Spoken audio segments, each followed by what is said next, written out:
All right, everybody. Hello, and welcome back to another episode of In Liberty and Health. Today's episode, I think, is going to be a very, very good one. I've listened to this guest quite a bit on other people's podcasts, specifically Pete Quinones. I was listening to his show on Race War in High School, and man, that is a spicy one. I didn't get to the points where I believe my guest today was featured, but guests on this show have been on that specific reading, and it's very eye opening, and I'm sure we'll touch on some of that and kind of what it means to be an American and where we really need to go to get back to being somewhere, in a good country again, because we were talking a little bit off air about how we're just not there anymore, and it's really on us. So, and that's not quite as sexy as, oh, go drop a ballot in for this person and they're sending them all back tomorrow. There's a lot more work to be done. So, and obviously, my guest has talked about much more than that in different situations. So, before we get into today's show, make sure you go to all the links below to find my guest, everything he's got going on. And of course, Tucker Fitness through the links below to get the best supplements on the market, the ones that I use every single day. Use code Kyle at checkout. Deemed Fit and Fox and Sons Coffee through the links below as well. And without further ado, let's get into it.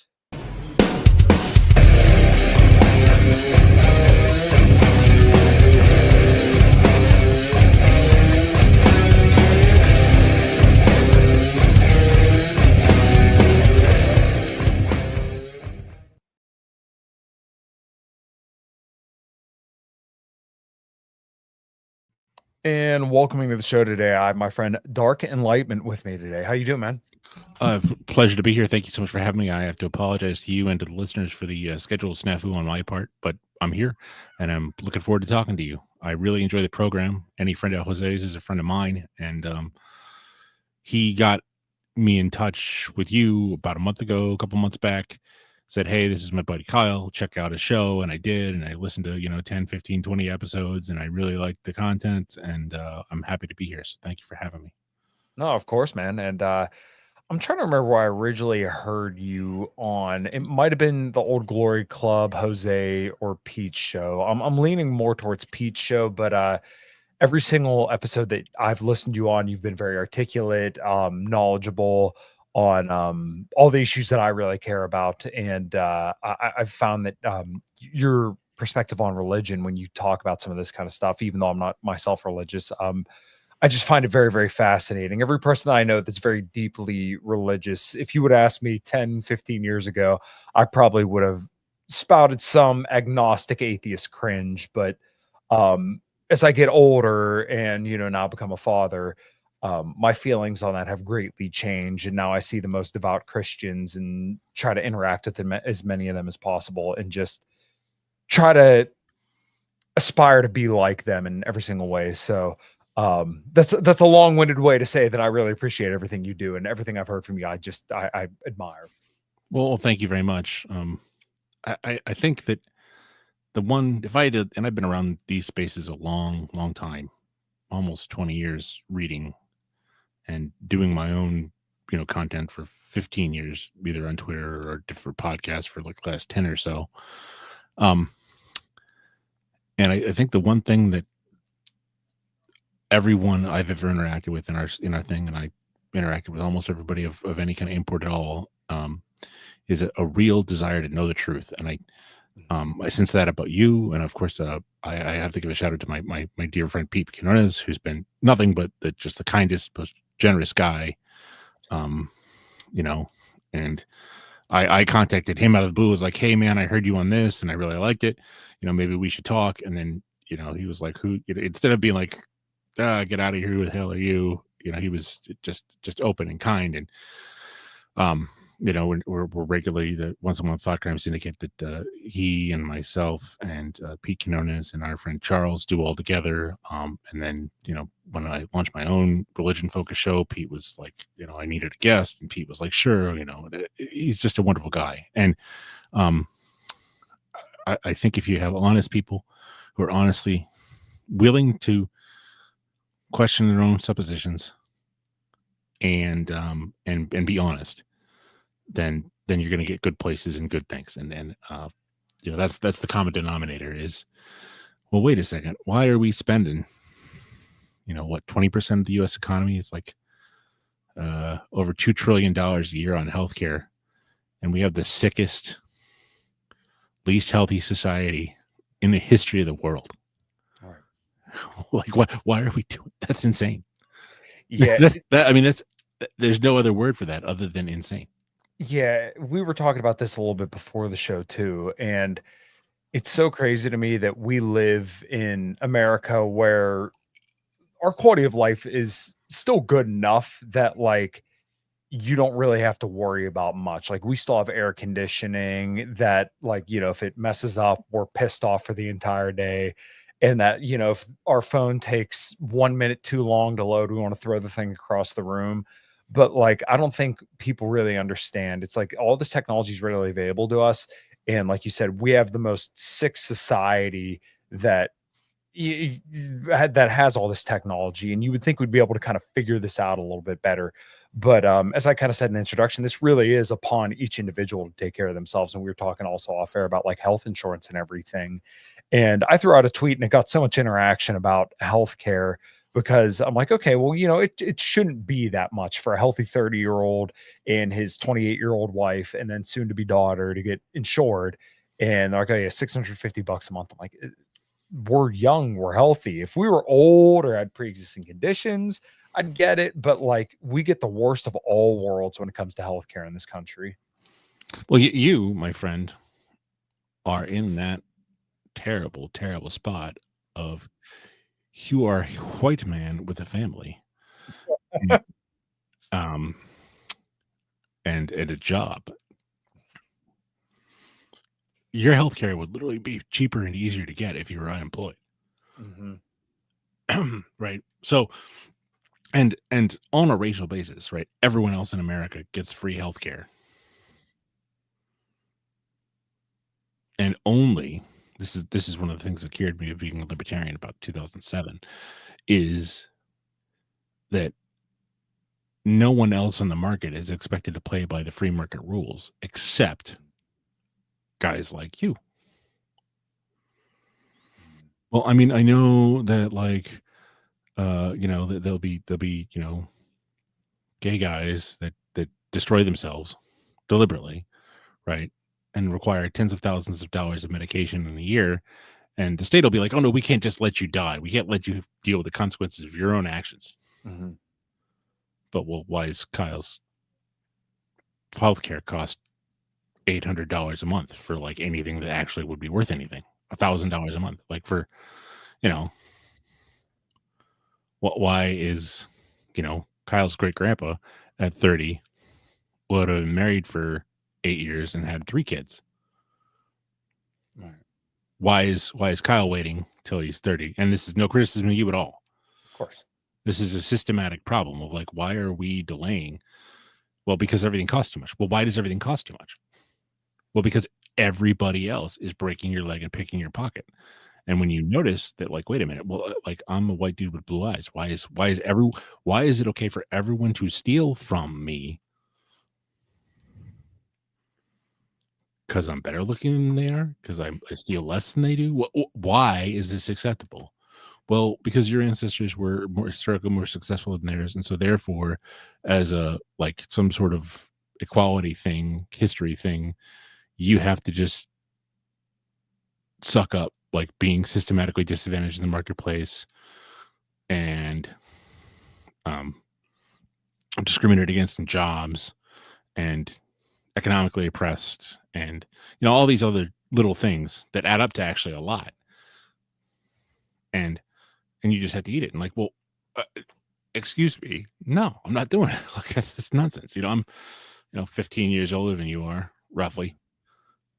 And um now that I'm like thoroughly middle aged, you know, I'm looking around and going, when I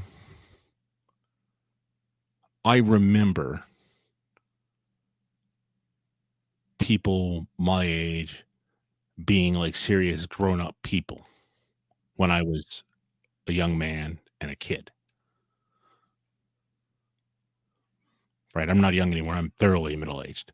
So why is it that now that we have this absurd, unhealthy gerontocracy where, you know, members of Congress are all like walking corpses that are only kept alive by like the world's best medical system of like every single one of these people has their own doctor at John Hopkins on speed dial, Right. right?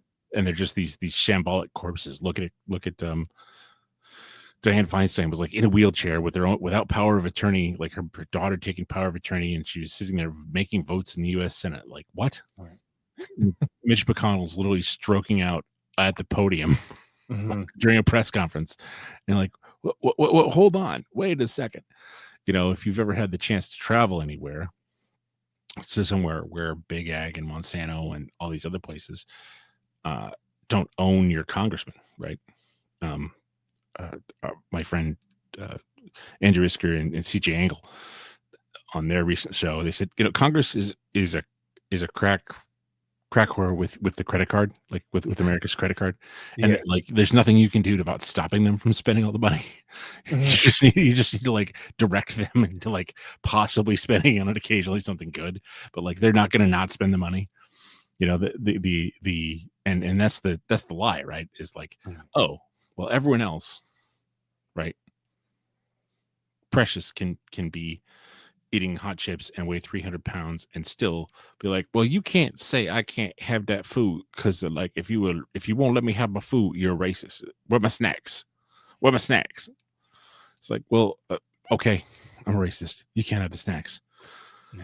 right? Like, but at the same time that we have that government that will they'll be insanely paternalistic towards you of like, well, Kyle, I'm sure that you didn't mean to do this, but on 37B of your tax return, page 37, subparagraph B here, you claimed a deduction for your tools and claimed that your tools were $1,253.27, and the maximum deduction was $1,200. So obviously, you're trying to commit tax fraud for the Right. $3.56, right? Like, Yeah. right? We've got this system that is utterly dependent on people like us Mhm. not noticing that we're being systematically destroyed, and that we have to, like, you know, John Galt sit there and hold it up while everyone else like takes whacks at our ankles, you know, like Atlas just but they're attacking my ankles with chainsaws. Like, Mhm. you want me to keep holding this thing up and and not just like shrug and have this thing roll on them and crush all of them? Mhm. Why not? And the answer, of course, is that for the most part, most Americans are, as you were saying, like comfortable enough. Mhm. And you know, in 2020, I've talked with Pete about this quite a bit.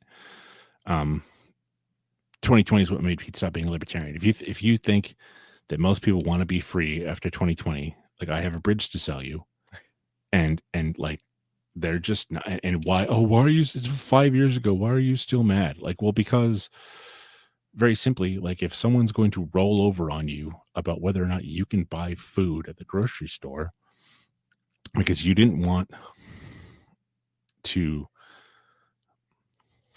how do I put it this way?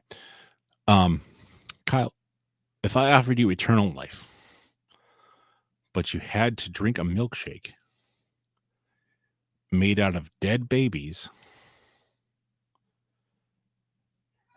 and half human, half mice genetic monsters, I said, okay, Kyle, I'm going to offer you the milkshake of eternal life, but you just watch me put a baby in a blender. The correct and moral response is like, not only F no, F you, is to punch me in the face and like restrain me and call the cops.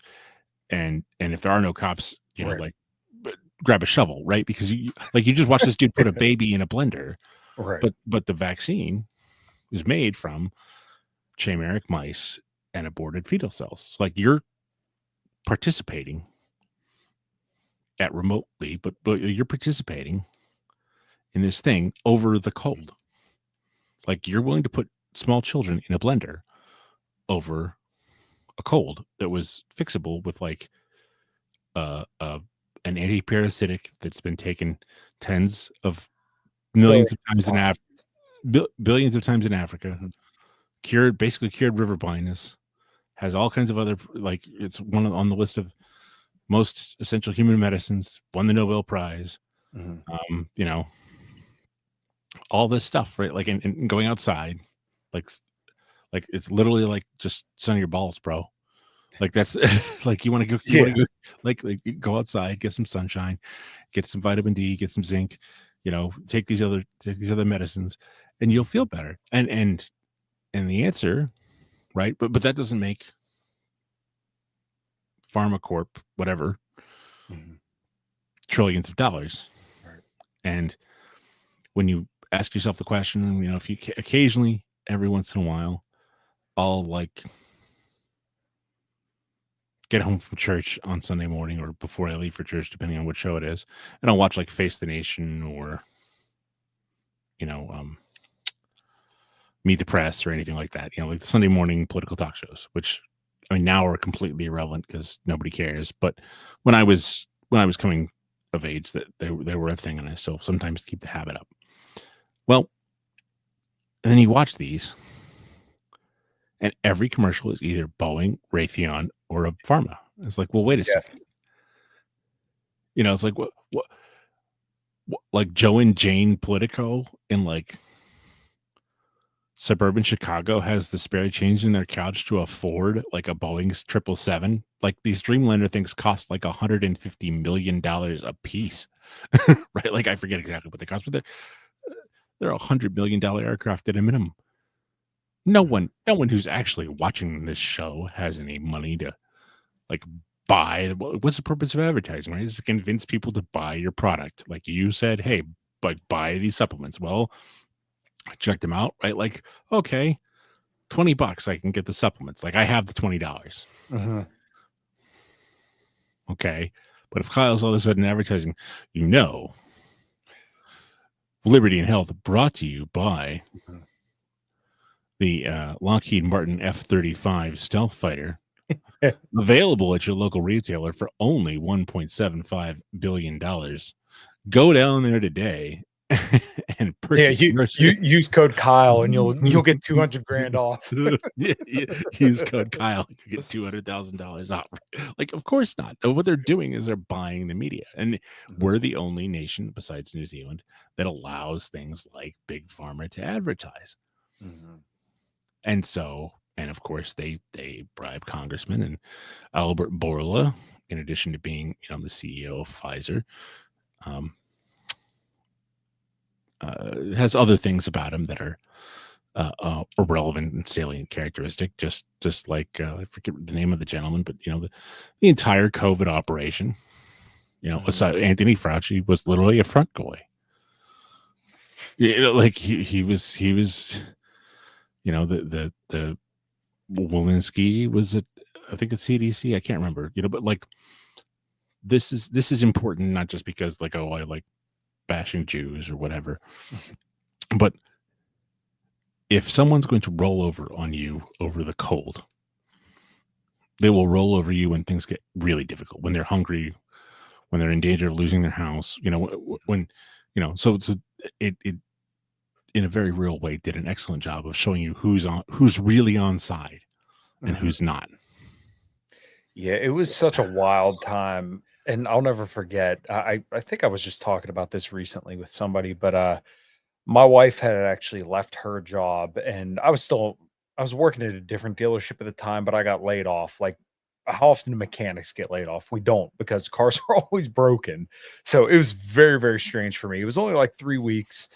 My wife was working for a respironics company at that time, and it just I'll never forget them giving her a piece of paper, and they said, "Hey, if you get pulled over by the police, show them this and let them know you're going to work." And I'm like, "We live in rural Pennsylvania, and we have to give the police a note to just say, 'Hey, I'm on my way to my job.'" Teacher, I have a bathroom pass, so you can't tell me right? Like, Yeah. what?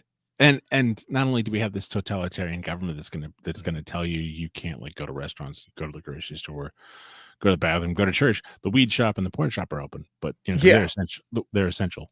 But Mhm. but churches or spending time with your friends, those neither one of those things are actually important. We don't need that.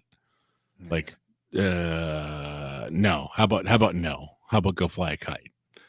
And the the salient issues today, right? Um, I think Pete's one of the finest political analysts out there. And as he and Thomas say, like we live in an occupied government, so everything is Mhm. downstream of that occupation. But it touches us in all kinds of ways, right? Like our healthcare system is a wreck because we can't just admit, right? Like the second you say, like, hey, why are we keeping 97-year-olds with like three different complication conditions in addition to being, I don't know, 97 years old, right?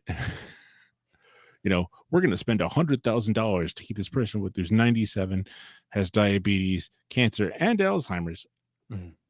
alive. I'm not saying just like randomly whack old ladies or something like that. But like, Yeah.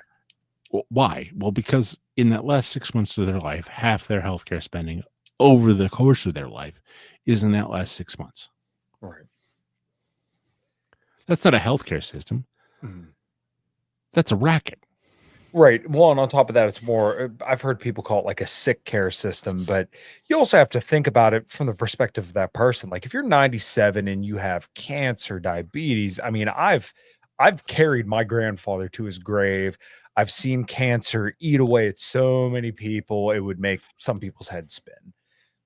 The quality of life is not good for some of these people. And I'm not saying that means, like you said, you don't take them out back and put them down old Yeller style, but like there needs to be a certain point of recognizing like what's their quality of life versus like what's their health span versus their lifespan. I just had a dog I had to put down back in December, right? 18-year-old mini pin, loved her to death.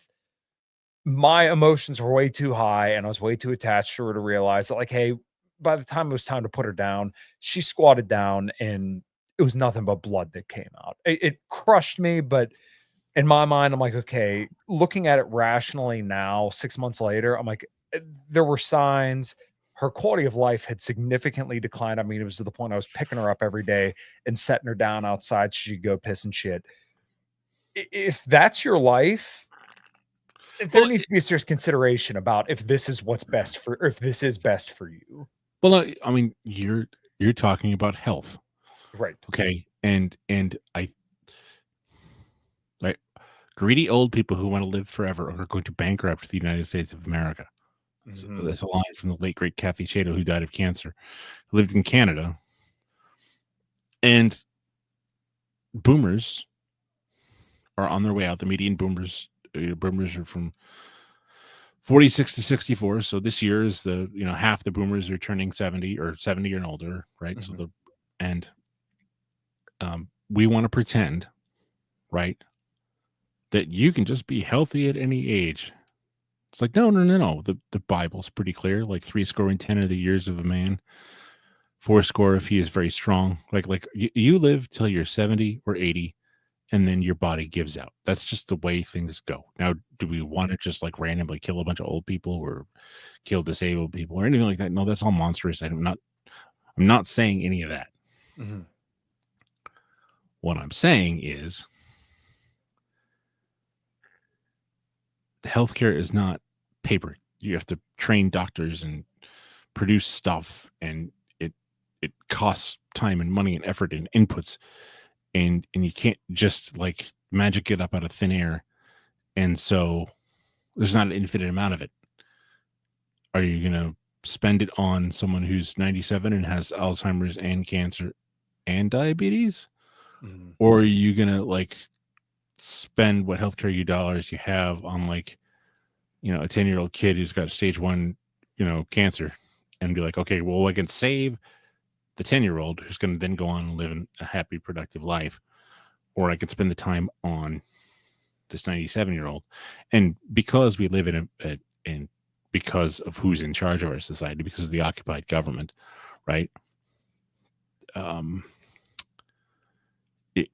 It leads to a pervasive dishonesty, because all truths are connected to every other truth. Like every guy I know who's into like red pill stuff, right? Like one of the things about red pill stuff is that you learn like, okay, well, like cardio is not necessarily bad for you, but it's not how you like lose weight and be healthy.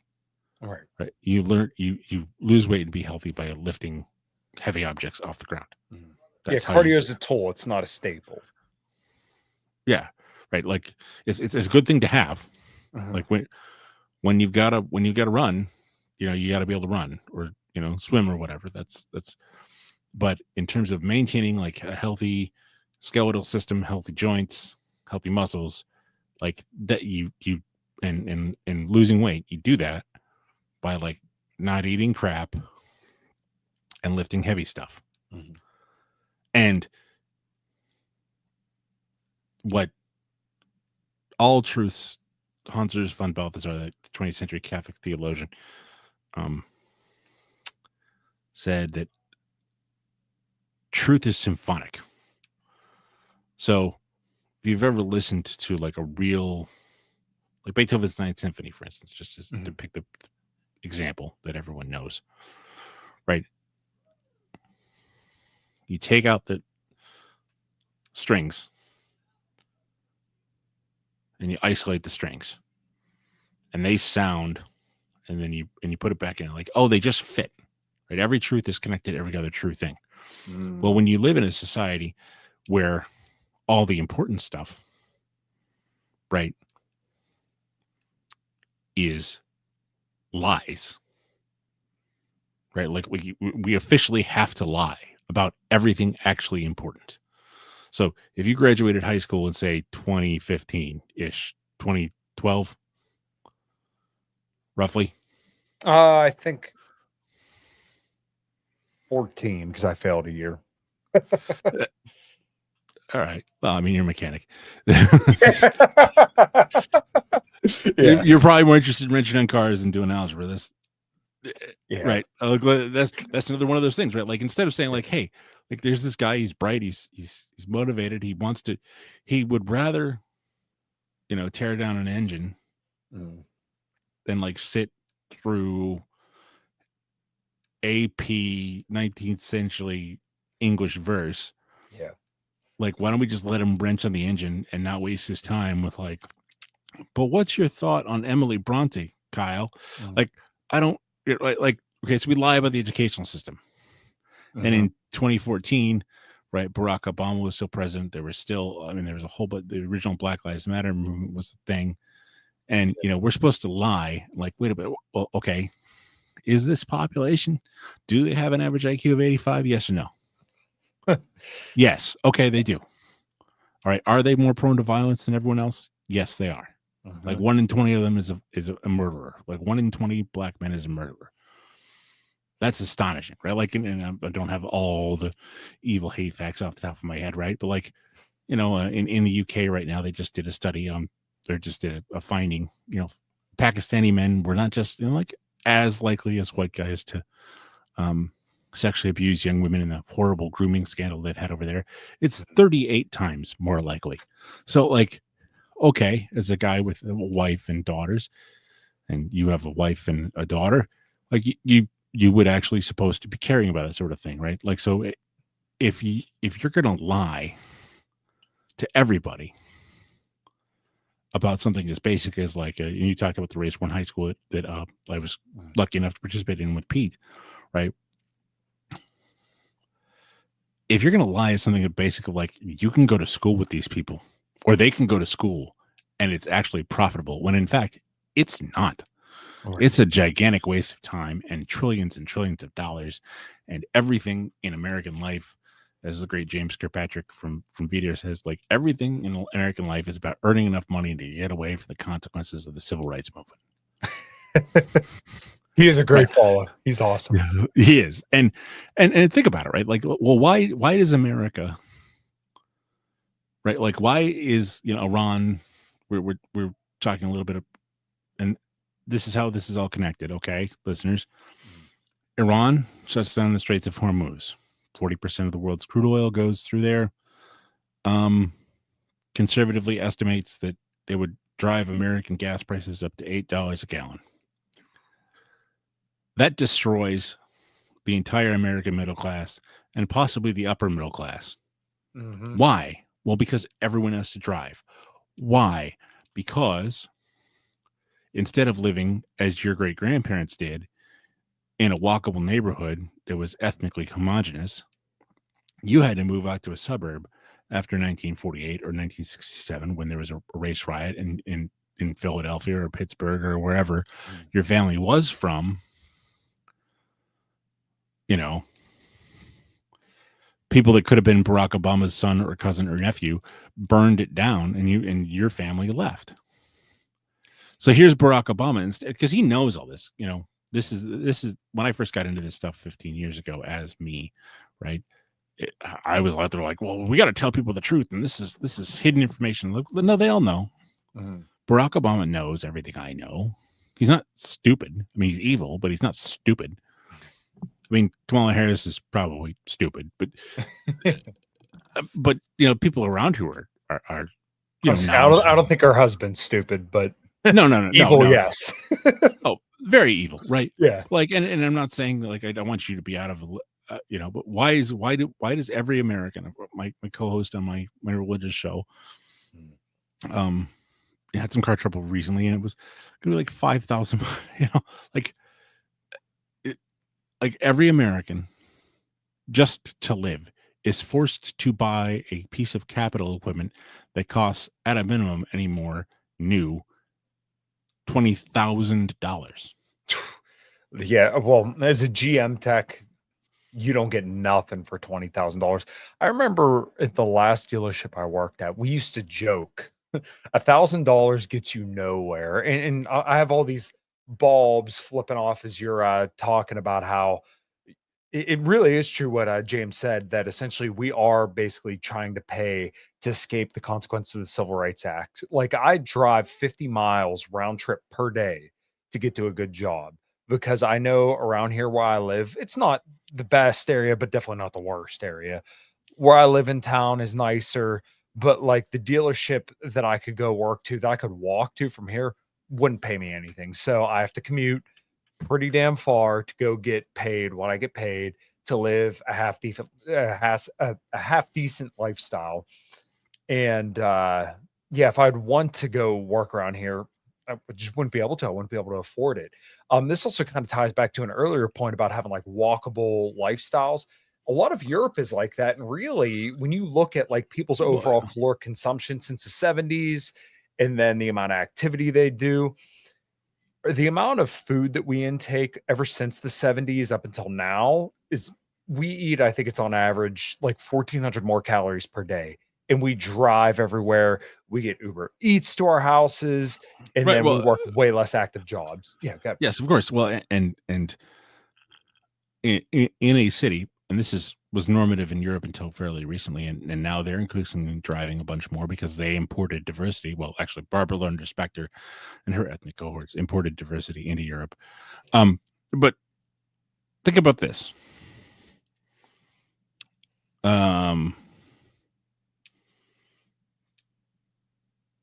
Kyle McToy. That's like a Polish name, right? So let's say like Yeah.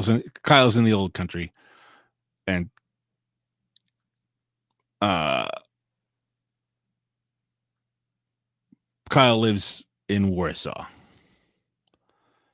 and he's a mechanic. He lives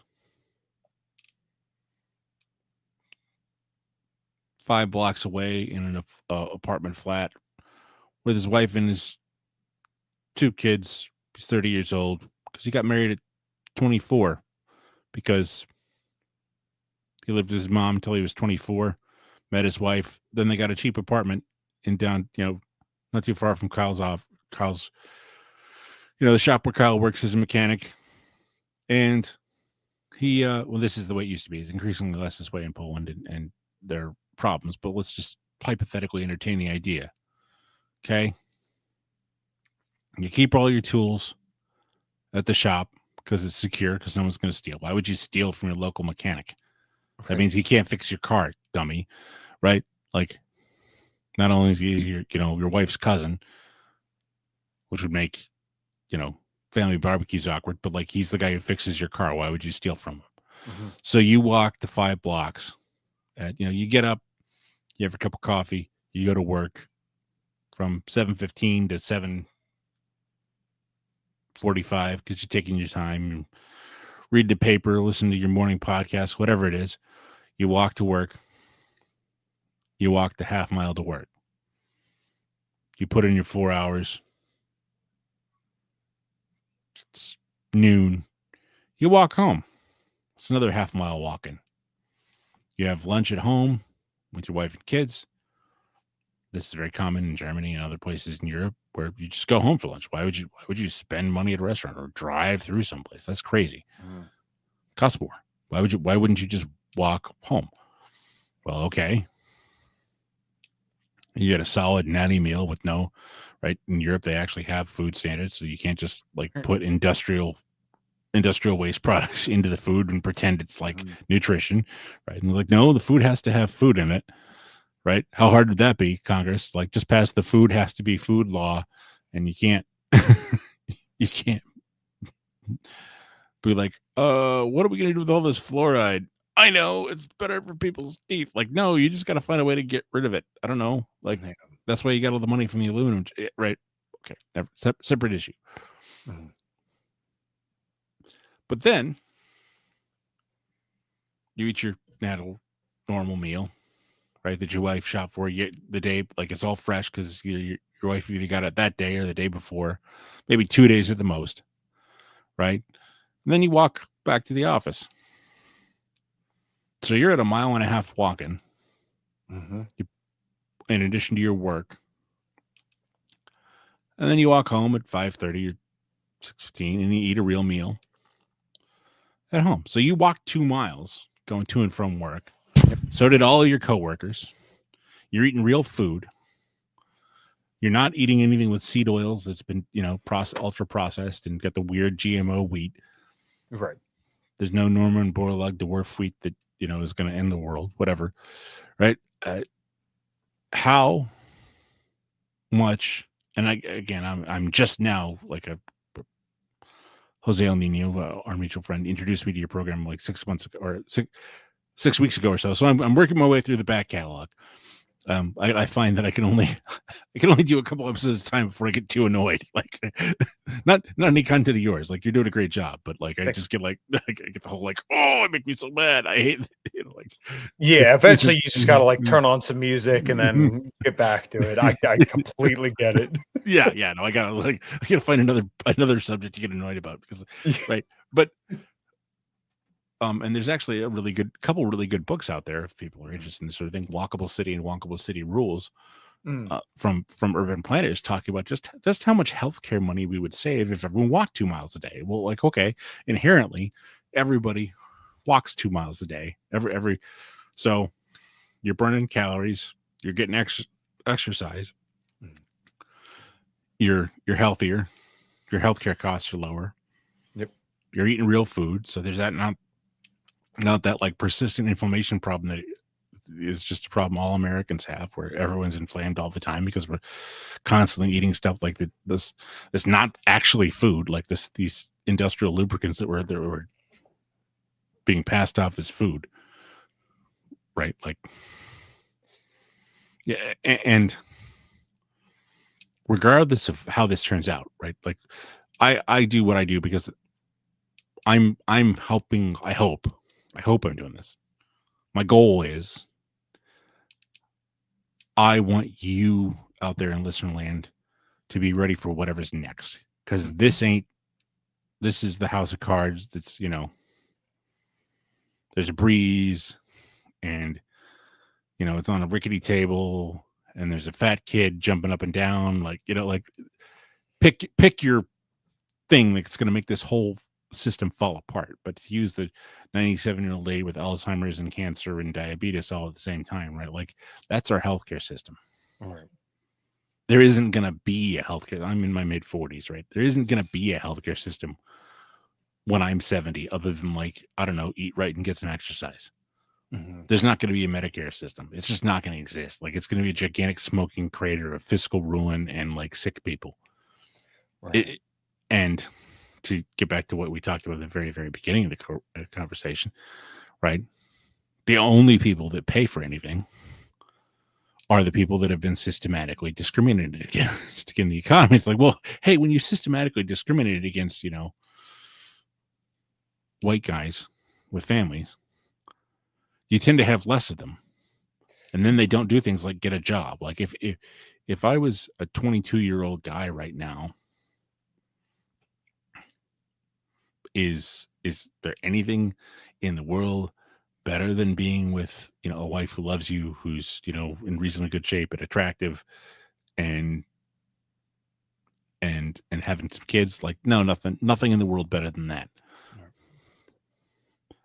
But if you've been systematically discriminated against the economic ladder, and you know half the girls in your intro to you know Silesian poetry class at college have an OnlyFans, mm, maybe you might think like, well, like I'm never going to get a job. There's no jobs because the AI is going to take them all, or an immigrant's going to take it, and is you know a crippling pornography addiction and um playing video games as good as a family? No, but it's 50% is good, and I have to make absolutely no effort. So Right. why would I make the effort? Because anytime I try and make any effort, I get told I'm a bigot, I'm a Nazi, I'm a homophobe, I'm a racist, I'm a sexist, I'm a whatever. It's like, well, okay, well, all that did for me is like, okay, fine, call me that. Like, I looked into those people and was like, hey, actually, that seems like they're kind of right about things. Like, oh, okay. Like, Yeah, it's always so funny to me when you hear terms like that. But I I I really feel for the guys that are struggling out there today. But it's exactly like you said, where just like we've disenfranchised average white dudes who really are the base and the just the entire driving force behind this country. We should be behind these kind of young men that are aspirational and want to make the world a better place instead of trying to kick them while they're down. Because I look at kids who are 10 years younger than me and I'm like, you're never going to own a house. For you, the sexual marketplace could be so confusing. You're not going to know what the hell to do. And, if a girl stops to, take a chance on you, she's gonna be looking at all the other guys who are willing to give her all the attention in the world, and she realized that, "Oh, I could just sell my asshole for $8 a month and make more money than you could ever provide me." So, like, I get why dudes get despondent and hopeless. I think most guys, they need to take the attitude of, like, "I can overcome this, and I am not only worthy enough, but I'm also competent enough that I can make it through this world." But, like, I get they just have overwhelming odds right, against right, them. right. I Like, I'm believe the yeah. whole like firm handshake, Right. like no, it's a completely different world. Yeah. And like, I you do have a daughter, right? You would like, in 20 years or so, the boys that are gonna like you would like there to be boys to ask her out. Mhm. And you would like them to not have like crippling weird fetishes Right. and the ability to be decent husbands and fathers. Mhm. Yeah, I my wife and I were actually talking about this over the weekend. I'm kinda curious your thoughts on it as well, but, I told her, I'm like, I don't want our daughter to have no money when she grows up. So I want to have a nice pad for her. But at the same time, I don't want her to feel the same deferral that her and I both felt to have children because we've been together for about 6, 7 years. And like my biggest regret is us not having kids sooner. But at the same time, I realize like the struggles here. Like her car, my wife's car is going to be paid off here within like the next month, so that's great, but like that's still a cost.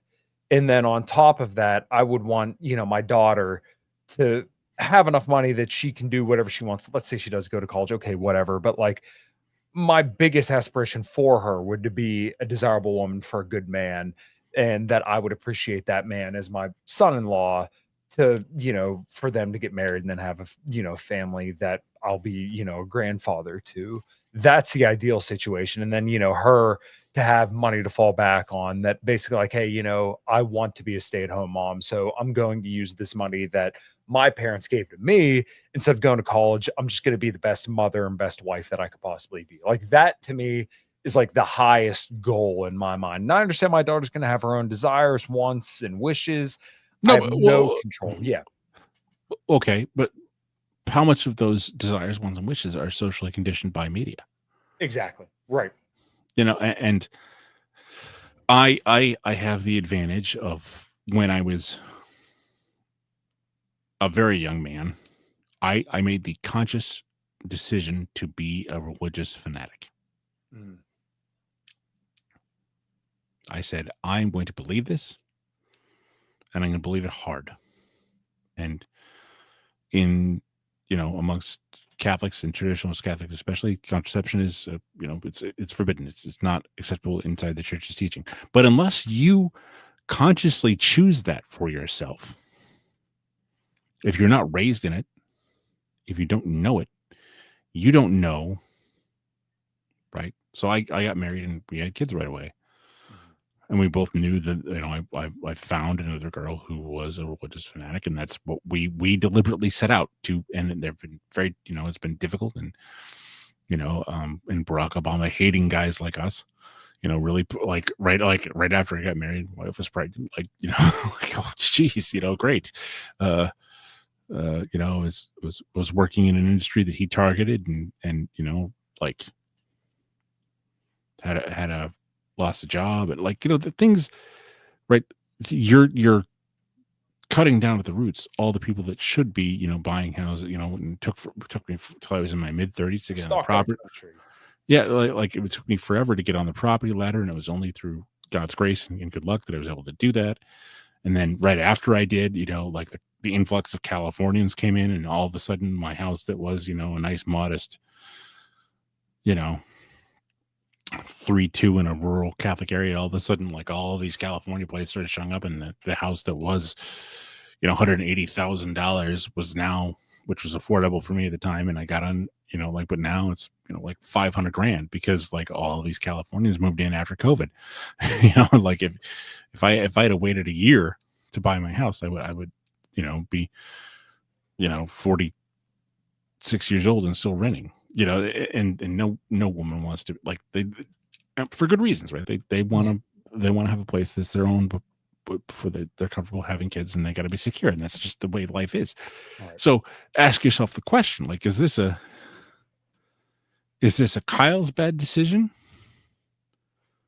or is this a Kyle was nudged? I mean, they wrote up a Cass Sunstein, right? That Obama economic advisor wrote a book, I think, called Nudging, about, like, we're going to just steer people in certain ways, Mhm.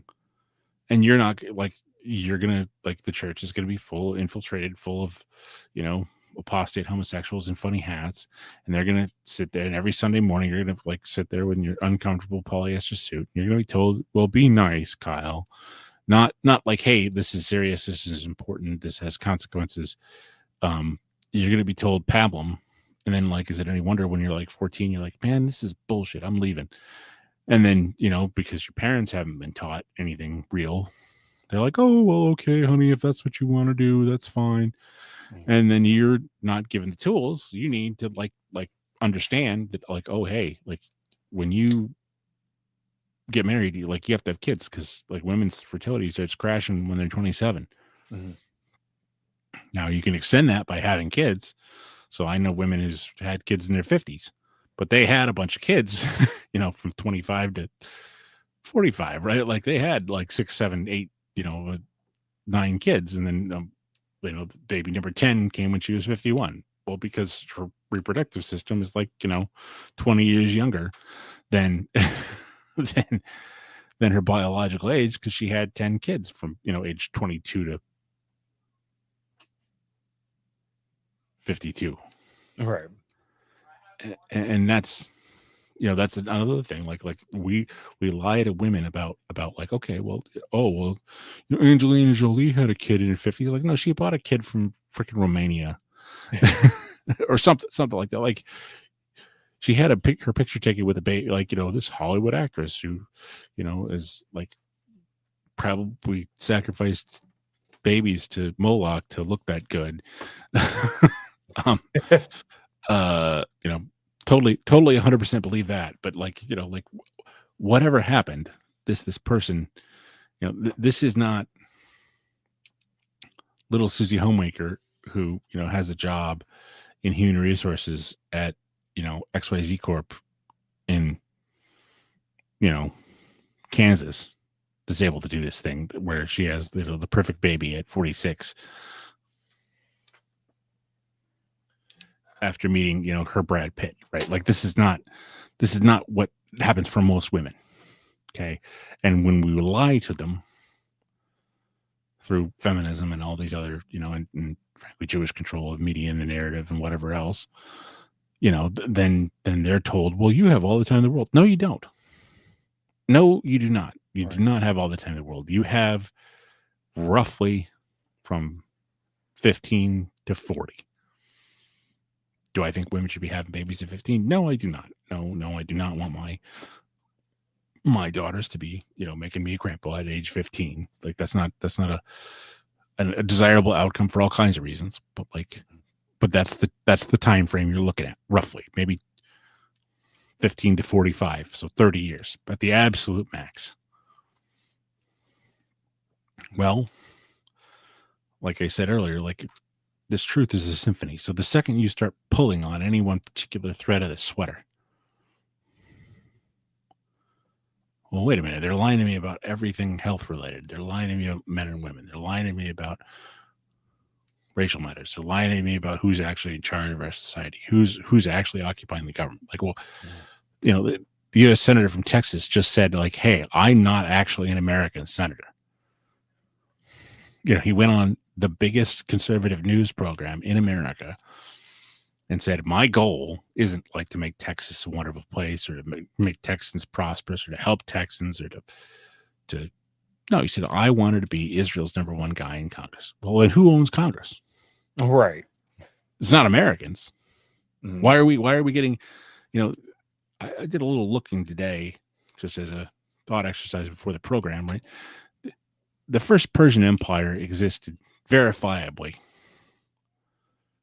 in the 600s BC. Mm. So Persia's either been the most powerful state in the world or a major regional player as they are today in Iran continuously for roughly 2,700 years.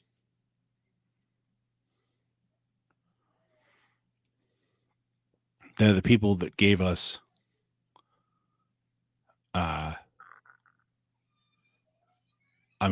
huge amounts of cultural achievements. Like I think algebra came from there. Like we're talking about serious people. We're not talking about some like desert tribesman who lives in a tent.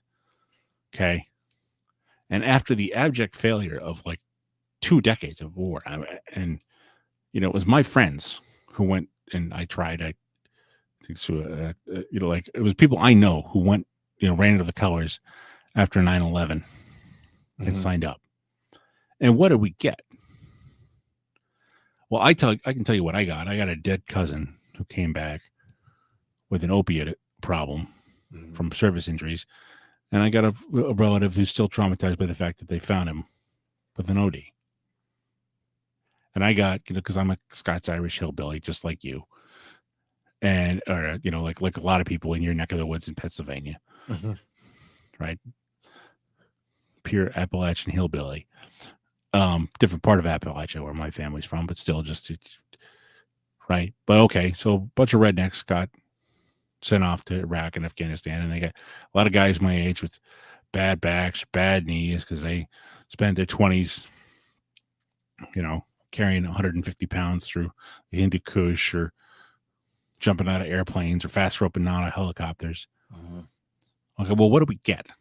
If Donald Trump, who I'm not the biggest fan of, particularly at the moment, it was like, oh, well, we got, $13 trillion of Iraqi oil. Like, okay, that might be worth it. But no, we just spent money. We just bankrupted ourselves. Well, why? Well, because Israel owned Congress.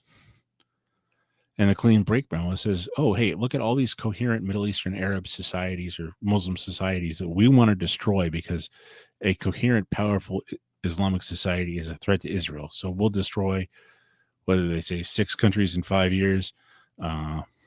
Iran, Iraq, Syria, Libya, Afghanistan. yeah, Afghanistan. They all of these illiberal countries. Not saying Saddam Hussein was a good guy; he was obviously a monster.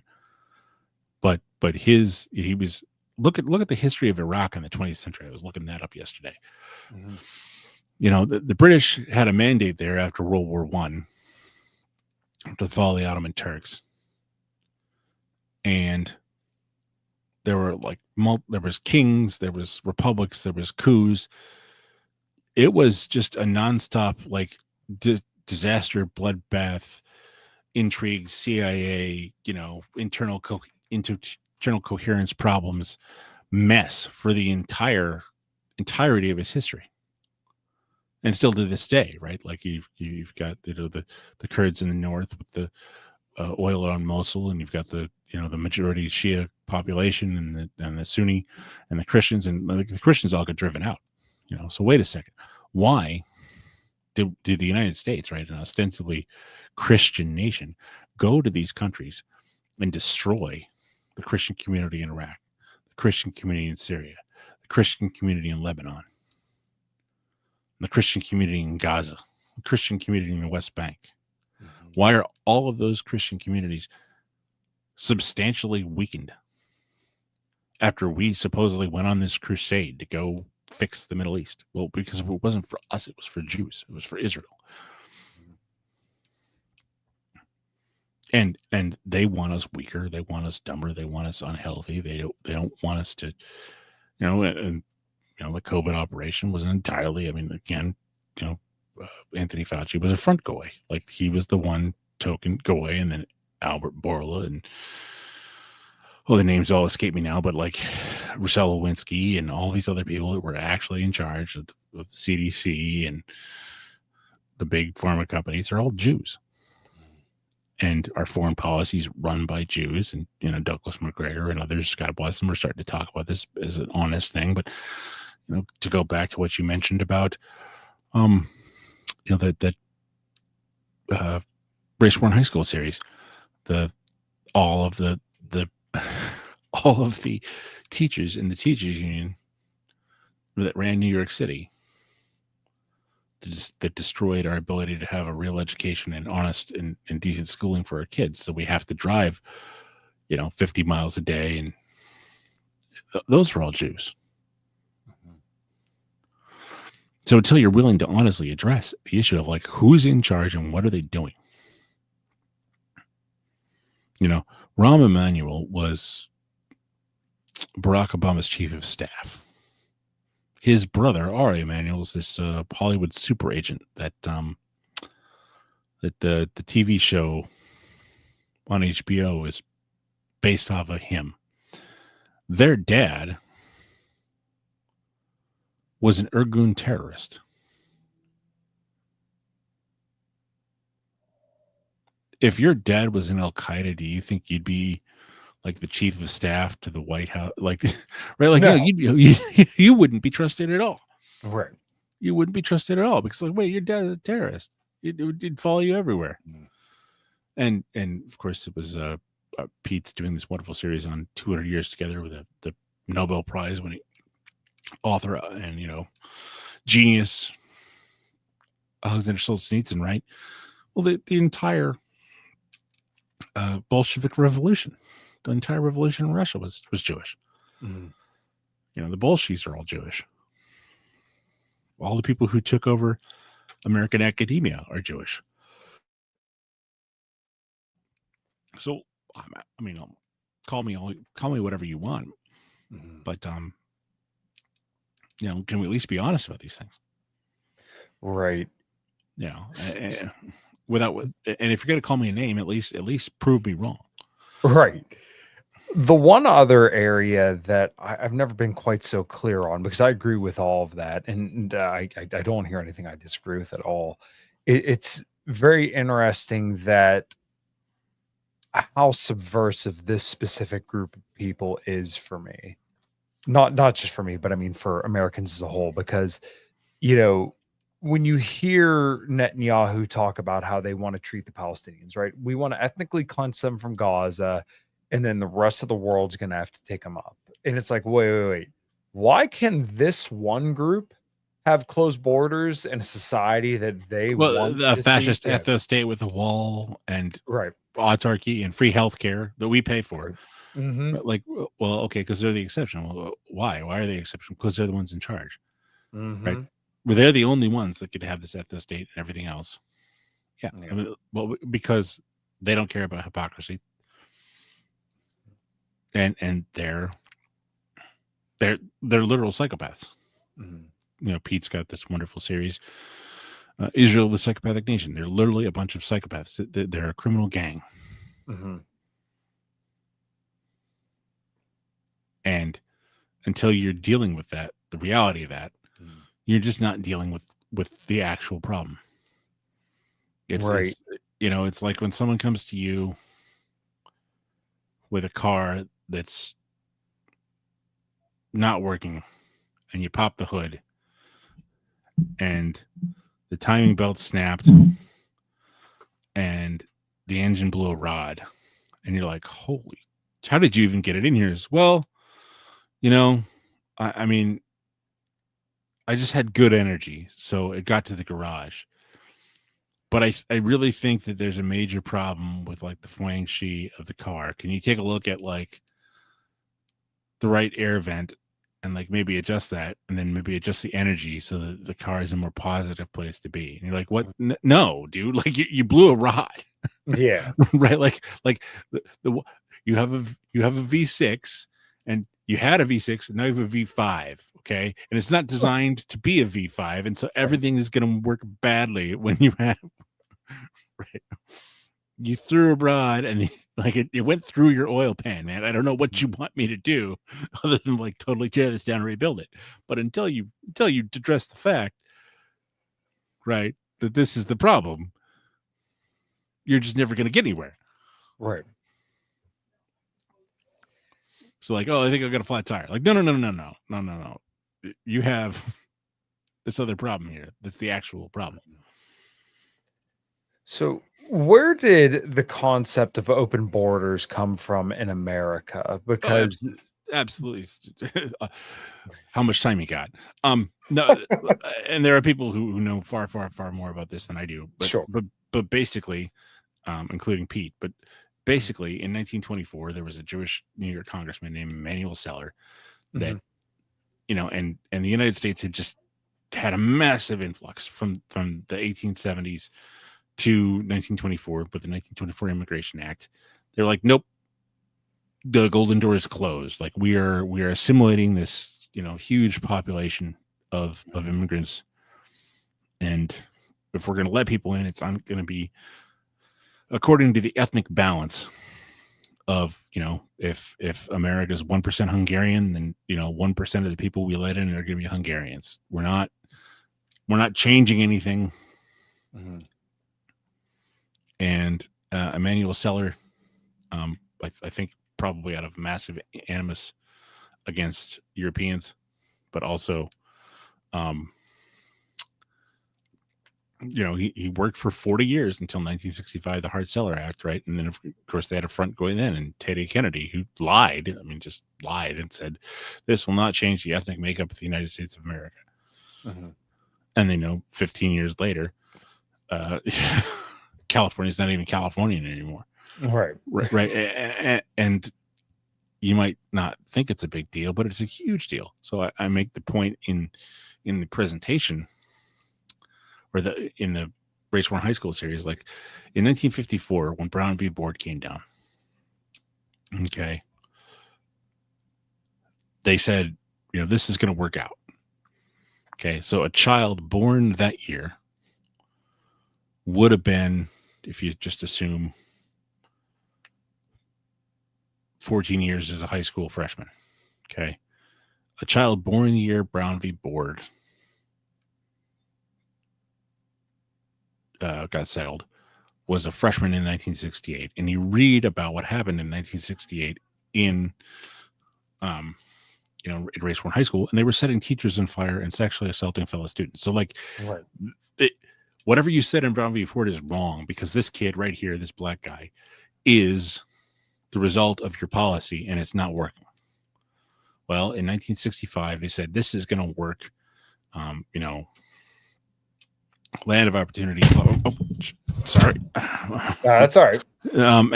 But this is going to work, and everything's going to be fine. And by 20 years later, by like 1985, right, like the California that had given us Ronald Reagan and Richard Nixon both was unrecognizable. And 30 years later, after 1995, right, LA riots, it was not a so an example that you might be a little bit more salient for you is E. Michael Jones talked about this in his book Slaughter Cities, which is, if you're interested in that sort of thing, is magisterial and everyone should read it. But Blessed Sacrament Parish in Kensington and Philadelphia was one of the largest churches in North America, and huge school, huge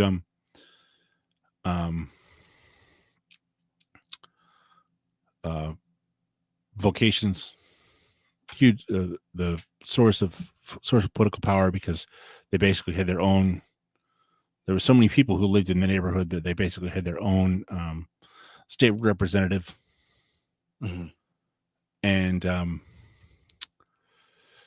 the neighborhood, let me look this up here. I want to say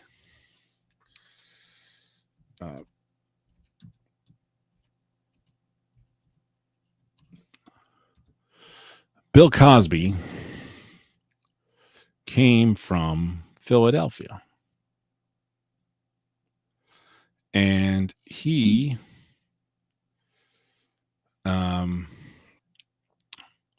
grew up in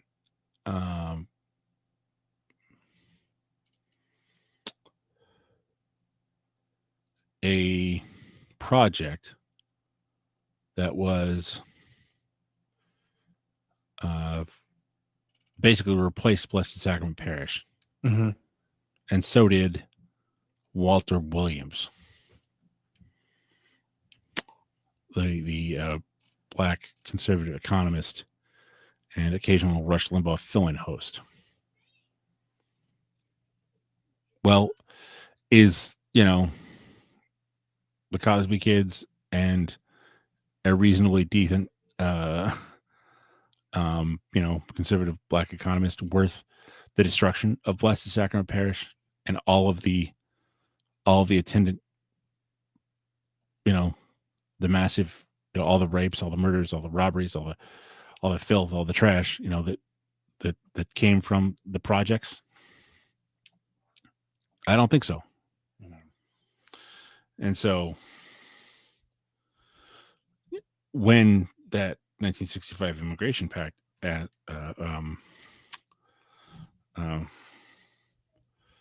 is passed, right? Like, well, okay, by your fruits ye shall know them, saith the Lord. And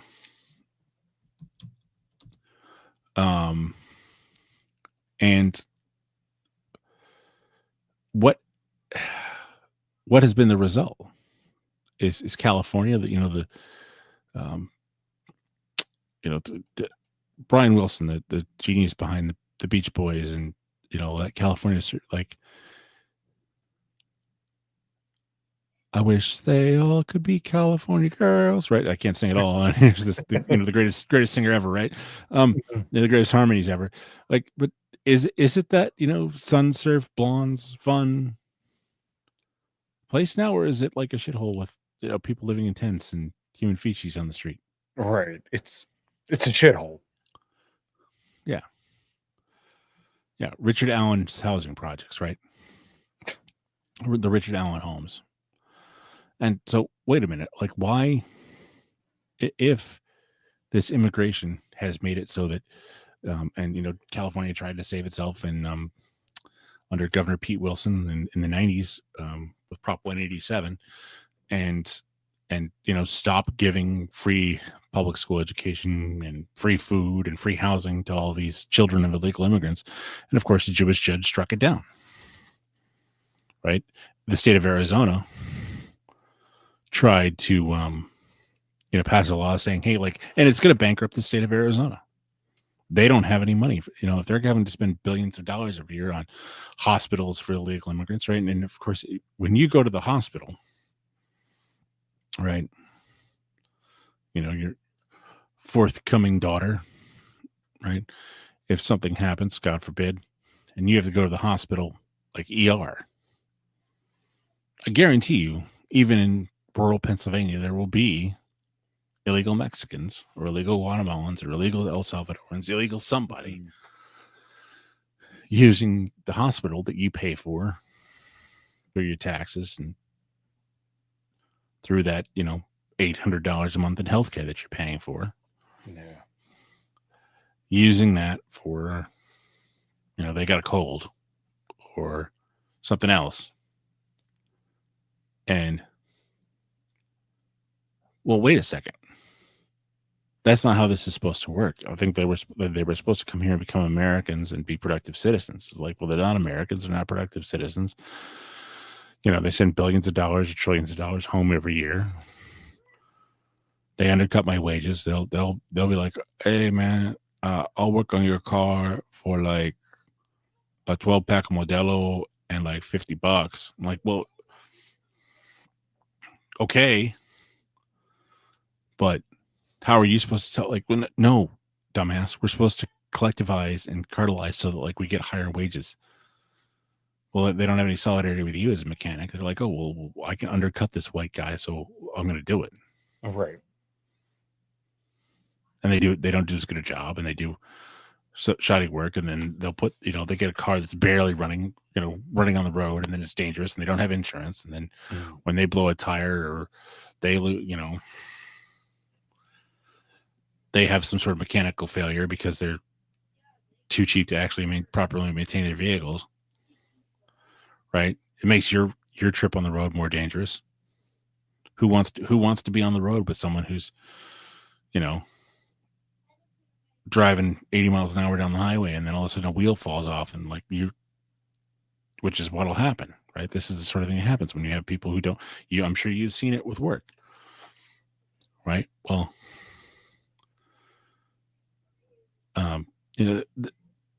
so the lie was that these people were going to come here and make everything better, and the people who did the lying were, people who sold their soul, but mostly Jews, and people who sold their soul to Jews and Jews.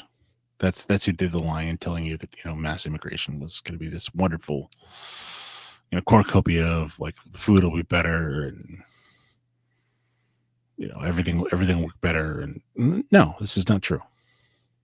And you can tell because Phoenix is a shithole, and so is Los Angeles, and so is San Francisco, and so is Bakersfield, and so is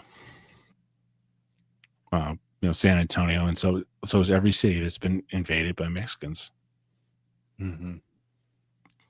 Because they like driving drunk and playing ranchero music at 3 a.m. It's like, well, those of us with jobs, we don't. I don't want to hear ranchero music at 3 a.m. I don't want to hear ranchero music ever, but I really, really don't want to hear it at 3 a.m. Right. Yeah, and it's always been weird to me, even seeing Mexicans here in southwestern Pennsylvania. They put in a Charlie's, Phillies, probably about a half hour away from me. And I remember I went through the drive-through there only once. I'm like, what the hell? I'll try it. Not a single one of those people were white in there. They were all Mexican. They hardly spoke English. I'm like, this is rural Pennsylvania. Like, it gets cold here. We get a lot of snow. This isn't your home. Like, what are you doing here? Why would you want to be here? There's a I can't remember. I mean, as a certified SPLC certified picket, I should know this, but there's a community in Pennsylvania Uh, that was like 100% white in 1990, and then by 2000 was like 50% white. You know, they just been invaded. I can't remember. Tucker Carlson's talked about it. Um, Charleroi, Pennsylvania, maybe. Um, but I'd have to look it up. But you know, they're like, how can anybody, like, if you had a community that was, you know, 100% Polish, and then all the Germans moved in from next door in East Prussia in like 1915, that would have caused conflicts and problems. right. How are you going to do that with people who are racially different, culturally different, not particularly intelligent? I mean, the average IQ among the mestizo populations is like 92 or something. I mean, right? But this is again one of those things where you just can't talk about this in an honest fashion, Right. right? So you know, the school, you know, where you graduated in 2014, instead of saying like, look, Kyle, you're good at this stuff. You know, let's not waste your time in your romantic 19th century poetry. Like, we'll get you your algebra, what you need to calculate volume displacement on a cylinder head, or whatever you need. And like, this is the way you want to live your life, which is what they do in Germany or everywhere else, right? But you know, go be a productive young man out there. Go make your mark in the world. You know, find a way to have some kids. You know, this is the way the world actually is. The world doesn't care if you starve to death. You're a man. You're gonna have to make a living, right? The world will care if women, but women just are, and then the world cares about them because, well, they're women, Right. and and that's fine. That's the way the world is. I'm not complaining about that at all. Like they're great, but because if you were to admit certain things, like, I don't know, aptitude for academic stuff of dissecting 19th century romantic poetry is not equally distributed across all ages, sexes, racial groups, and um, sexual orientations, then if you admit that, then all of a sudden, the very fair observation of like, this dude's really into like Mary Shelley, he must be a fag. like there's a good chance you're going to be right. Right. Like, like, like not a lot of jack dudes, but like, no, like, it's going to be a skinny gay dude who's like really into romantic, girly poetry. Like that most of the time, the white dude is going to bite on that, right? Like, that's just what's going to happen. Right. But if you admit that that's true, right, and that different peg, different hole, right, and it's not to say that anybody is morally deficient for not being like good at analyzing niche literature. I'm certainly not that like, but the second you talk about that, well, then you have to admit that, like, oh, well, we aren't free and equal citizens because, like, Juan over here can like change oil, but he's not a real mechanic because he doesn't understand how an engine works because he's stupid. This is not a moral judgment on Juan. He's just dumb. That's not his fault. Yeah, I mean, I've worked with plenty of people who you could tell, you could explain to them abstractly about why they should show up on time and work hard and be diligent. And some people just do not have that concept in their mind. And No. it's not, like you said, it's not a moral judgment. It's just, this is not in their lexicon. It's not in their capabilities. I went to school with plenty of former military guys who were some of the smartest guys you ever met. And then on the other end of that, there were also, some Mexicans or blacks that just weren't making the cut no matter what. And like for me, my perspective always was when I was in college, like, oh, I'm here to learn and then do everything I can to make myself the most employable person out there. And there were still people that just wouldn't show up every day, wouldn't do anything. And I'm like, so you're spending all this money and you're going to waste it and you're going to be maybe even worse off after this whole experience spending 20, $30,000 and you're not taking it seriously. Like, how does that not just click for you and be like, oh, I should actually like be very grateful for this opportunity? That's just not in some people's minds, and how it isn't, it doesn't make sense to me.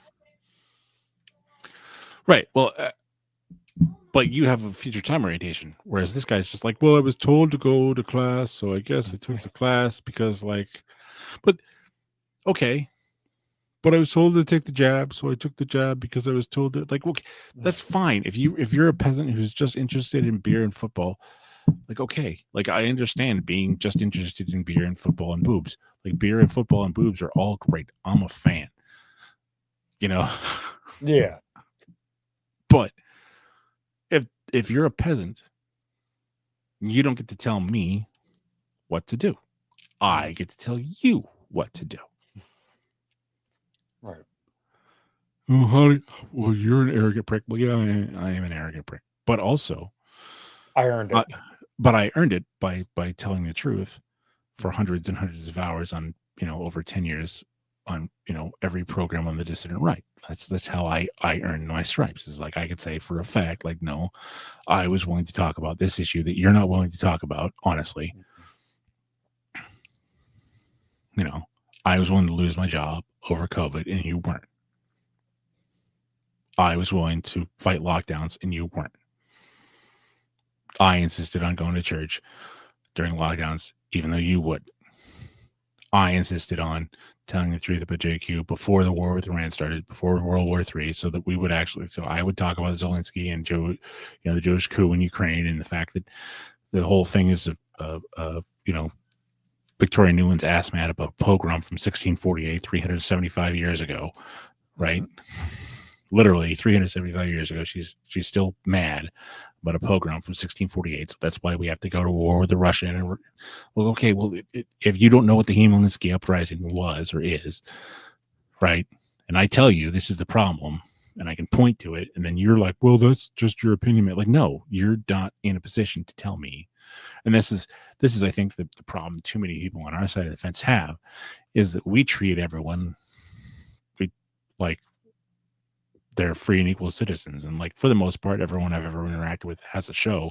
They might not know everything I know, and they know things I don't know. But in general, someone like yourself, someone like Pete, someone like Jose, someone like my friend Charles who does stuff, like I always learn something. And they always, like, if they have the courage to have a conversation with me in public, like you're doing now, then I can be like, okay, well, this guy's solid and he knows what he's doing. It's just that the guy that's not interested in any of this wants to pretend that, like, well, but I heard COVID was really bad, bro. But like, no, you don't know what you're talking about. All right. And you don't know, like, okay, well, what does health mean? What does liberty mean? Like, health is like not being at the doctor's office. Health, like, well, yeah, you're 290 pounds and diabetic, and you're 290 pounds and 5'7". Like, you're not, like, oh, no, you're not healthy, dude. And liberty, like, okay, liberty, does that mean like I, as a white dude, have a family and I'm left alone, and people don't, like, the government doesn't come and bother me about like my car registration being slightly out of date? No.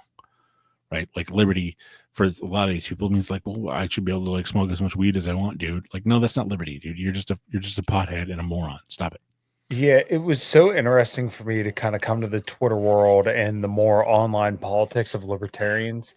And like to me, it always seemed, even back when I consider myself a narco-capitalist from the time I was about probably 15, 16 years old up until I would say maybe about 2 years ago, that like you need some kind of order. Like you can't just have people being junkies in the streets. You can't have sex work on every corner. Like, to me, when I thought liberty, I thought, oh, you would have a society that understands that and upholds that order to the highest degree. But then you start interacting with other libertarians and you realize that, like, they don't agree with me or you on that premise at all. Their idea of liberty is completely different than what you and I think. Like, me as a guy, I like the booze, right? Never smoked cigarette, never smoked weed. My wife is the same way. She drank, obviously before she got pregnant. She would drink occasionally. She never got like drunk, but we like to go out and to dinner and have a margarita, or go to the bar and have a couple drinks and not get too crazy. No cigarettes, no weed, no drugs, nothing crazy like that. Other people's definition of liberty is like, I want to have it be like Burning Man every day where I can go be naked and smoke weed and no one cares. Like, for And me, yeah, yeah. Well, and like I want to be off my tits on LSD and yeah, sleep with whoever I want, and like no, like that's a great way to end up with like permanent brain damage and some sort of social disease. right.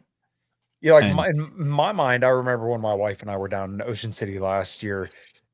Everywhere you went, it smelled like weed. Now, I don't think weed should be criminalized, but honestly, I do think that like public boardwalks where people have their kids, their families, public parks, if you think it's okay to smoke weed there, then I'm sorry. I think the police should do something about that.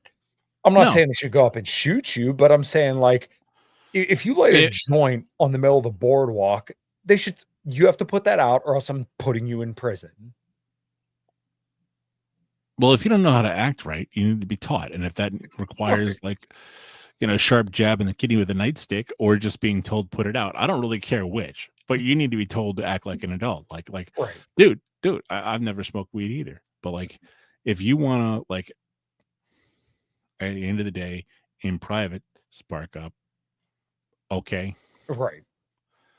Do I want my kid being like, Daddy, my head feels funny because we went to the wrong spot and okay, son, trying not to breathe. No, like I don't want that. It's bad. It has all kinds of negative health consequences, right? It has all kinds of schizophrenia is on the rise because it's literally breaking people's brains. We got this like this isn't the 3% THC grass that your grandpa had at Woodstock once, man. We're talking like 20%. This is like this will get into your brain and crack it open like an egg. Mhm. It's a freaking problem, man. And unless you're willing to live in a society where we just be like, oh, that's too bad, and leave that person to die on the side of the road, Mm.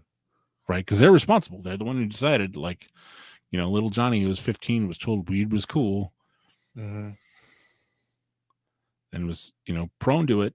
And, the exact combination of like bad drugs and maybe there's a little bit of something else in the weed, a little bit of acid, a little bit of PCP, a little bit of something else, who knows, Yeah. right? And he sparks that doobie up and he's 15 years old and then all of a sudden his brain's freaking fried like an egg on a sidewalk in July in Florida. Mm. Like, okay, well, did we just shoot Johnny in the head then? Because that's the consequence. He chose to smoke the weed. I mean, all of his friends told him, right? He had no idea it was all the other crap that was in the weed, Mhm. right? Oh well, Johnny decided, so he didn't. He should have had a rational calculation of risk. Like he's a 15-year-old kid. Have you ever met a 15-year-old kid? They're all fucking retarded. Honestly, yeah. Right? Like so actually, we're saying society's full of sane parents who care about their kid, not only their kids. Like if we were neighbors, right? And you'd seen me mowing my lawn every weekend for 10 years, and you'd watch my kids grow up. Like you'd be saddened by if one of my kids like destroyed their brain. Yeah. Right? You'd be like, holy shit, that was terrible. Mhm. D next door, man, is just his kid like just did, found a joint and smoked it and there was fent in it and he freaking had a heart attack and died. And you go to the funeral and you'd wear a black suit and you'd feel freaking terrible Yeah. because you're not a sociopath. right? Like and so you say, oh, well, I don't really want people like putting fent in the joints of the kids in my neighborhood. So if the police got to take the fent dealer out back and maybe take a baton to his kidneys a few times until he decides that he's going to go fuck it somewhere else, or just throw him in a hole and leave him there. Mhm. Like, I don't really care. And you can say, Right. well, you don't care about human rights. Like, no, I don't care about fent dealers. Like, that's a different thing. Like, if you're just walking down the street and the police start beating the hell out of you, I'll complain all day long. But if you're dealing drugs that kill people, like, you're an accessory to murder. Right. Yeah. And whether people choose it or not, like, you're still an accessory. And that's the difference, right? And just like you have to care about my kids. I'm not saying you should care about my kids more than you care about your kids. That's not what I'm saying, right? But if I don't care, if I don't want, right? Like, oh well, all my kids are out of the house. It doesn't matter. And I was able to homeschool. So if the local public schools, like a jungle where all the playground equipment has like junky needles like sticking up out of of the gravel. Well, who cares if Kyle's kid has to go to that school and gets some sort of disease from a used needle, Mm. gets hepatitis from a needle they found on the play, fell on the monkey bars and ended up with a right. Like, well, I'm an asshole then, right? Because I have to care about your kids. Mhm. Maybe not more. Again, not more than I care about my kids. But if like the local public school is a complete jungle and totally unusable, I have like, well, my kids aren't in the school anymore. Well, yeah, I'm old. All my kids are out at college or whatever. I still have to care about the local kids, Right. and that's not liberty to do what. Do we have the same idea of like human flourishing that the founders or the ancient Greeks had of like that to be fully human? Right. Well, to be fully human, how? Like, to be honest about it? Like, okay, well, this person, Jamal's got an IQ of 86. He's not good at very much, but he can be a janitor. He's conscientious and he can be a janitor. So you make Jamal be a janitor. Like, is he not flourishing? If you're like, well, he can't read Plato in the original Greek, so we got to change everything so Jamal can read Plato in the original Greek. Like, no, you're just wasting everybody's time. You're stealing from people. You're stealing their time. They're stealing their money. Right.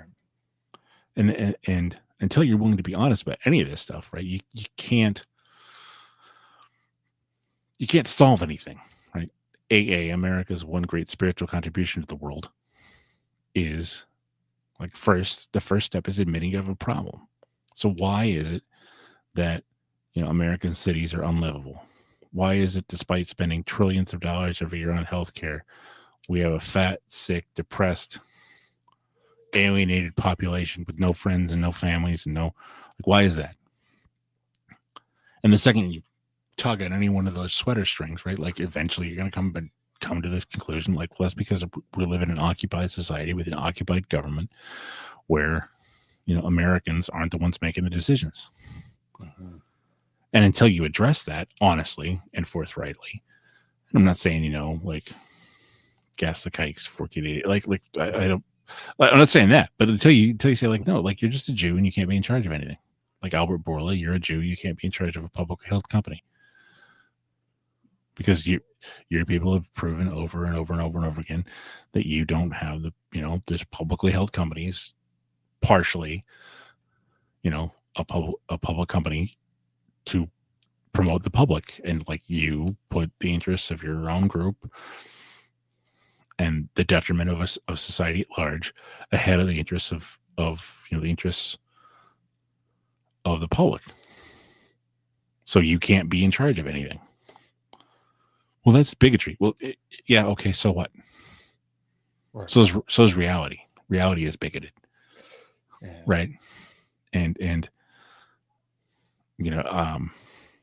recent documentary came out, right? Like on Amazon about this really fantastic um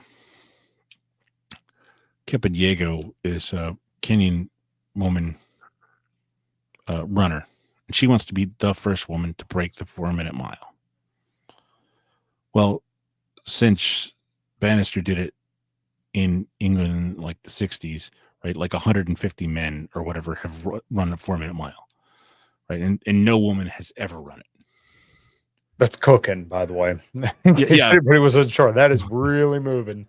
yeah. That is fast. Like it Mhm. looks like a full sprint, and I've had the privilege to know people who could move like that a couple times in my life. But, and right, is that bigotry that all these men could run sub 4 minute miles and no woman can, or is that just reality? It's just Right, reality, which right, hurts a like lot of people's feelings. right, like okay, you're in the health space, right? Like, would you recommend, like, ladies, you need to have this total like T boosting supplement, like like if you swapped, like you have these supplements, if you had the men's supplements and the women's supplements and you swapped them, right? Like, would they help, or would they be a detriment? Right. Yeah, it's funny because like the lady that owns a gym that I go to, she's on performance enhancing drugs and she is a IFBB pro, so like a literal like poses on stage and everything sponsored athlete. Like this is her job. And like when Yeah. you see how women's bodies change when they start getting on performance enhancing drugs and mainly testosterone because it's such a profound impact on the human body, it's like this is not natural. And like this is just what she chooses to do. That's fine. Her and her husband are great people. I'd go hang out with them any day of the week. They want to come see my band. They promote my stuff all the time. Awesome people. But like, that stuff's not natural, man. Like this is not the way that women work. Like my wife, God bless her, she can do great things in the gym when it comes to lifting. She progresses very well, but she will never have the same number as me, right? She will never deadlift 545 pounds. She'll never bench press 315 pounds. She'll never squat 400 pounds, right? I've done all those things. She won't. She's damn proud of her 235-pound deadlift. She's working on her bench press and working on the squat Well, too. right, and those are all go off, King. Those are some great numbers. Thank you. Yeah, yeah. What is that? What's that total? 1,200 pounds. I mean, that's. I'd have to do some math, and I'm really bad at it. But yeah, I'm pretty sure it's pretty close to 1,200. I mean, you're in the 1,000 pound club. That's Yeah. swole, right? Like, and anything past that's, right. But why? Um, nature's God. Like, okay, Kyle's job is to like lift heavy stuff, fix things, Mhm. and possibly use gigantic club, whether with a 14-inch wrench or like a club to like beat things into submission, whether that might right, like go Yeah. hunt and kill things, right? Like, do you want your wife to be like, I am a strong woman, let me grab baby and just squeeze, like, no, like you don't want her to be sweet and soft and kind and like and gentle and like, right? And then you want dad to be like, okay, and pick up and throw and then catch the baby, right? Like, Mhm. you want different things from parents. Like, there's nature exists, and the entire left wing is like offended that nature exists. Right. And in fact, liberalism. There's a great book, Serviam by Adrienne Arcand. It's available on for sale. But Satan, when he fell from heaven, what caused him to fall was his saying non serviam, which is Latin for I will not serve. And liberalism, large L, which includes libertarianism, Mhm. fundamentally is about saying I will not serve. Feminists don't want to be wives, you know, political revolutionaries don't want to participate in a natural order. They want to overthrow it. To the point now where you have like people who were like, no, biology isn't real, and Bruce Jenner, despite winning the most difficult athletic event in the world in the Olympics, right? There's only like 30 people who've ever done this. Right. Men's decathlon champion, you got to be good at running and throw. Like it's you have to have so many different athletic skills. It's crazy, and at a very, very high level. Like, so you got to be like 80 or 90% as good as the Olympic javelin champion, and you got to be 80%, 90% as good at the 100 as the 100 meters champion, and 80% or 90% as good at the 800 meters, which are two totally different things. I mean, if anyone's ever done any running, like sprinters and distance runners are like almost completely different species. Yeah. Like, yeah, they're like totally different, totally Mm-hmm. different. Right. And mid distance runners, they're all completely different. And you got to be good at all of this stuff at a really, really high level. Mm-hmm. And all of a sudden, because he's an insane narcissist, with a lowering with probably some really weird paraphilias, I gotta pretend in his 60s he's a really pretty lady. Like, we gotta pretend biology isn't real, history isn't real. Like, with a voice as deep as mine. yeah. I'm hot, Kyle. You think I'm hot, don't you? I'd fuck me. Like it's Buffalo Bill, man. It's like it's like holy Lord. This is, this is insanity. And nobody, right, should be forced to comply with this nonsense. And yet most people were for years and years. And things like, the jab's a lesser thing, but think about all the things in your life where you're supposed to, everyone's, racism is bad. Well, what do you mean by racism? Races are different. That's just truth. Why is like 95% of men's 100-meter Olympic finalists of West African descent? Why? Right. Just their genetics. Right. Why is the world's strongest man like always like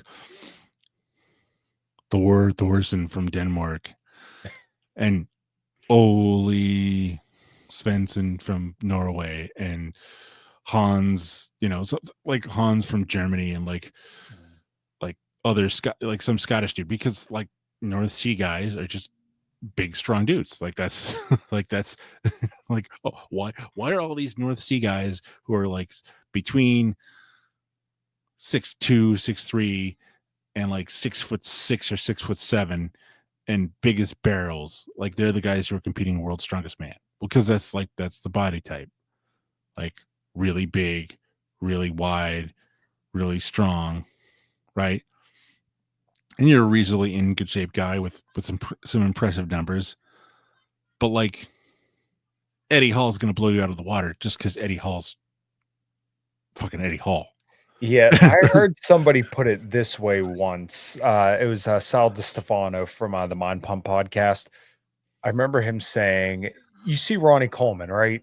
Yeah, of course. Ronnie's one of the greats. So you think about Ronnie Coleman, and his genetics are that of like somebody who's 7 feet tall. You never see people who are 7 feet tall, but that's about how common that is, right? Like my father-in-law is 6'8", I think.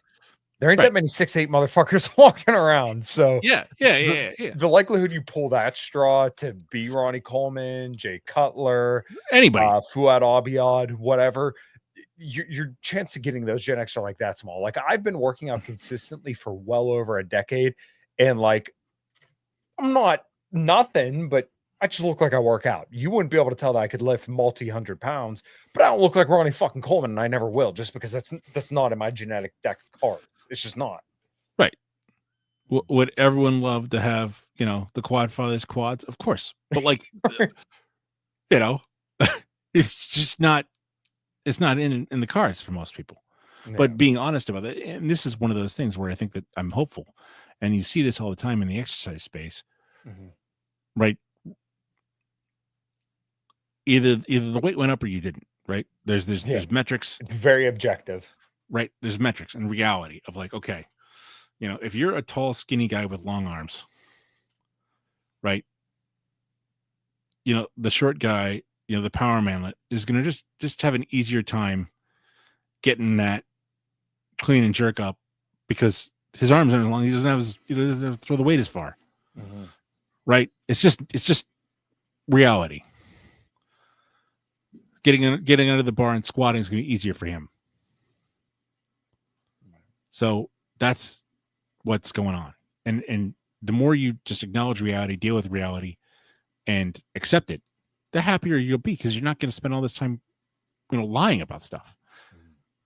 And that's the really important thing why podcasts like this are great and people need to listen to this stuff. It's not because like I like being a thought criminal and all this stuff. Like, no, it's just stop lying.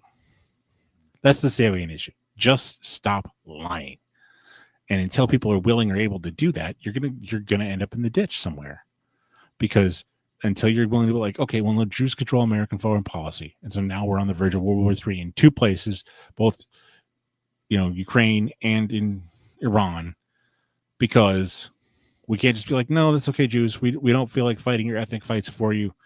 We're not going to antagonize Russia and China by getting involved in proxy wars in their vital interests. Sorry, we're just not going to do it. Like, call me anti-Semite. I don't care. I don't want my kids or anyone else's kids getting nuked over like you being butt mad that the Iranians, who've again been a power for 2,600 years, decided to develop nuclear power, which, oh, by the way, you stole from us in Pennsylvania, right? Like Mhm. Bibi Netanyahu stole from Pennsylvania a bunch of nuclear triggers, Mhm. right? And we're supposed to And then just ignore that. and changed his last name when he left. Yeah. Yeah. We're supposed to just ignore that because like you're special or something. Mhm. Okay. Well, I think my kids are special. I think Kyle should think his kids are special. Mhm. So, you can think your kids are special. Everyone should. But that doesn't make your opinion about how special your kids are so important that my kids got to die because of it. Damn. And whether that's dying in some useless, stupid war or die of some, myocarditis heart condition because,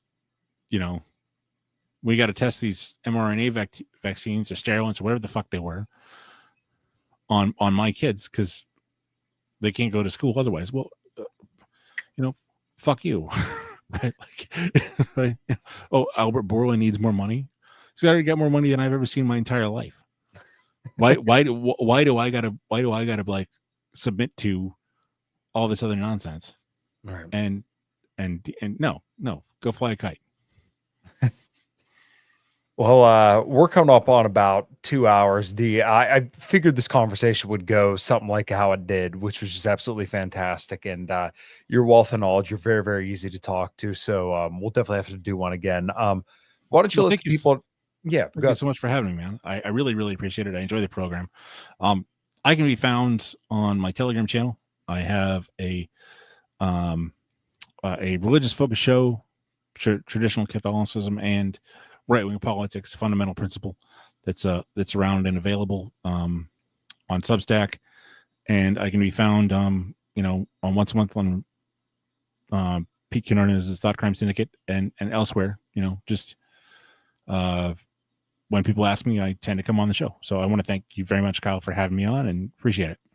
Yeah, man. Well, absolutely anytime. And yeah, everybody make sure you go follow his stuff and definitely check out the Thought Crime Syndicate because not only are those guys, good friends of the show, but I just find the content to be absolutely fascinating. And every time I see Pete announce that it's finally coming out, I make sure as soon as it's available, I check it out and listen to it. So, D, if you don't got anything else, we'll call her a show there. Thanks, man. Thank you so much for having me, and I hope it was valuable, and I look forward to talking again. Yeah, of course. All right, everybody. Well, thank you so much for listening. I don't got anything else going on this week. I think I have Vanessa Bailey coming on Sunday, and we're going to talk a little bit about foreign policy stuff. And of course, this weekend is the Rock for Life concert. So if you go to rockforlifeconcertseries.com, it's a charity that we do every single year that always goes to kids in need, which I actually D reminded me of a little bit earlier. So if you would be so kind, feel free to donate. And if you're in the area, please come out and check it out. It's going to be rain or shine. And hopefully it's shine because there's a big ass outdoor stage. And I'm really looking forward to playing that again. But either way, that's where I'll be this Saturday. And like I said, go check out all D's stuff. And I think we'll call her a stream there. D, one more time. Thank you so much, brother. Thank you.